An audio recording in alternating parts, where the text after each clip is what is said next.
Protesters gathered outside the Iranian embassy in London on Monday night, chanting against Iran's leadership and calling for the end of the country's ruling Islamic system. Demonstrators waved flags associated with Iran's former monarchy, which was overthrown during the 1979 Islamic Revolution, and held placards critical of the current government.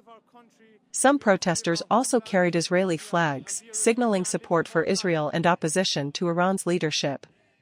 Police officers formed lines in front of the embassy as protesters chanted slogans and flashed peace signs. Security was visibly heightened as officers monitored the demonstration throughout the night.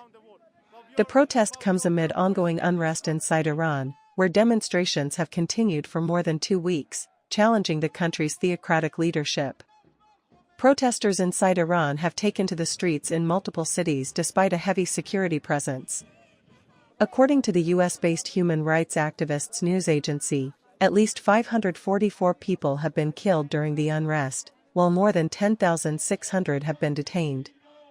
The group says most of those killed were protesters, with others identified as members of the security forces.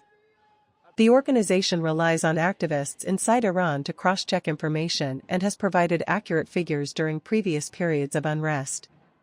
Iran's government has not released official nationwide casualty figures, and independent verification remains difficult. Internet access has been severely restricted, and phone lines have been cut in many areas, limiting the flow of information out of the country. Observers abroad warn that the communications blackout may enable a harsher crackdown by Iran's security forces. As demonstrations continue both inside Iran and internationally, pressure is mounting on Iranian authorities to address growing public anger and calls for political change.